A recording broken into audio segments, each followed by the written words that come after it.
Hello and welcome to The Hero's Spouse. I'm Kenda Ruth, here to answer one of your questions about marriage and midlife crisis.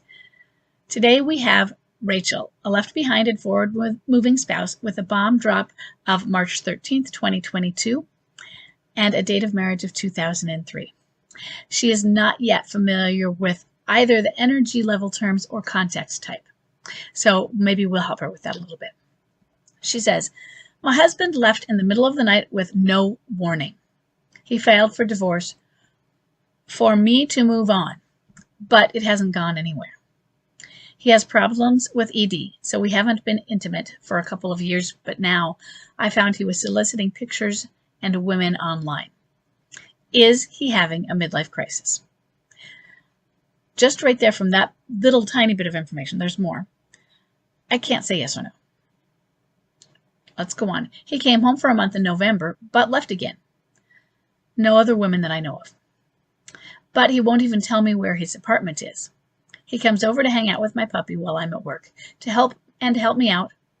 While since I'm now working 85 hours a week at 2 jobs. Is this normal? Do I just wait him out? A lot of it is normal, yeah. For midlife crisis. And you have a boomerang, possibly clinging boomerang. I say that he could be clinging because he came home for the month of November. And those who come home, that is a sign of a clinging tendency. But I also typically see a lot more words about needing reassurance. But I'm not seeing that, mainly because I don't have a lot of the information. You haven't given a lot. So I don't know if he's doing that, and he could be. So you have a boomerang who could be a clinging boomerang. As far as energy level, I don't know. He's either going to be a high energy or a low energy, and it could go either way. Low energies often stay home for a very long period of time, and yours didn't, but we have low energies who are not at home as well. So what I want you to do is I want you to go take the quiz.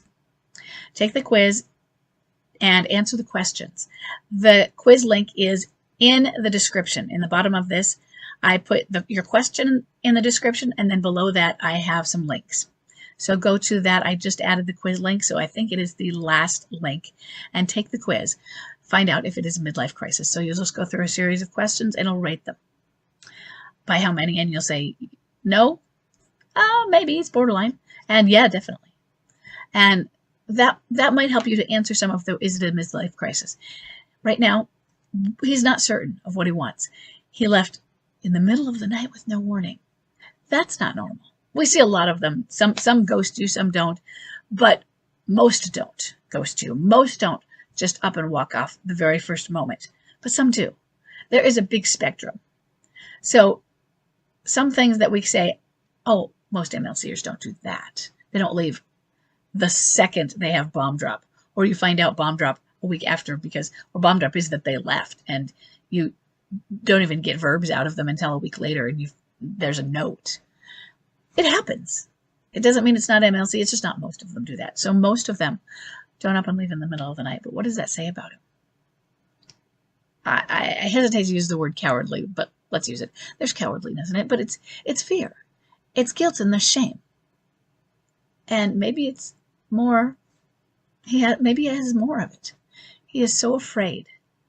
He is coming over to spend time with the puppy. I encouraged that same thing in my husband's check. And when I say encouraged, I didn't necessarily say, yeah, come on over and spend time with Te Amo. No, I just didn't put a block to it. I didn't lock the doors and change the locks. And I didn't let him know I knew it because he was sneaking in. And I just put little sticks and things in the door so that when it fell down, I could see later when I came home. And I checked where he'd gone. And it was a reassurance to me. And I wanted him to continue his bond with our dog, Te Amo, and with the house, so that he felt home. That was still home. It was still his place of comfort. So it was still a connection to me. And so I encouraged that. You're in the beginning still. Even if it feels like it's been a long time so far, you're still in the beginning. So I still feel you're in a good place to encourage that sort of behavior. Now, there's no other woman that you know of. I want you to, that is more likely without another woman, he's more likely lower energy than high energy, but we don't know. And I want you also to accept that there might be. You just don't know. That doesn't mean I'm telling you to go find out or not. But what I'm saying is if this is a midlife crisis, the odds over the general population of MLCers are that there's somebody else. And I don't want you to feel that you're getting another bomb drop, because that's not really what it is. It's just part of it. And I'm not saying accept or not accept. I want you to accept in the sense of accept the process of a midlife crisis, and that may be part of it. Doesn't mean it's acceptable. That's what I mean when I say you don't have to. But I do want you to accept the process, accept the reality of where your situation is, and that I don't want you to be shocked if you find out later there is somebody else. We all want to say, oh, mine wouldn't do that. Even though this is a midlife crisis, mine is different. Mine has higher morals. They don't. We're all humans. So I want you to prepare yourself for the rest of those things that could be coming in, especially since he was soliciting pictures of women. He has the ED issue, and that could be psychological, could be medical, could be both. He's feeling bad. He's feeling maybe that was the only way that he could resolve that. And we don't know if he's taking it to another level. But he might be trying to find out if does it work with someone else. And he might be saying, that's not personal to you, I just needed tech. Or sometimes they might come back and project at you, it's your fault. It doesn't mean it's any of those things. It doesn't mean it's your fault. But he's feeling embarrassed and ashamed, like he doesn't have a purpose and like he can't be a man. And these are things he has to work through. They don't make him your fault. He's got to work through his ED. He's got to work through the shame and guilt for why he left. And often what this really goes back to is it goes back to childhood issues, trauma from childhood. So you might want to look into what was his family of origin like. Does some of that having trauma fit? Might not. It typically is the roots of a midlife crisis, but I can't find it in Chuck. I mean, he didn't have the greatest, but he had a great solid, it was stable. It wasn't heavily traumatic, but there were events that happened, and sometimes they happen to all of us. His dad was in an explosion. This isn't something that was the fault of his parents. There was an accident.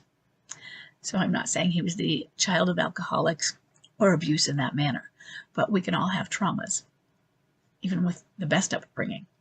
So look into that, go take the quiz, and that might help you some more to figure out what you're dealing with. So I hope this is helpful. I'll see everybody in the next question.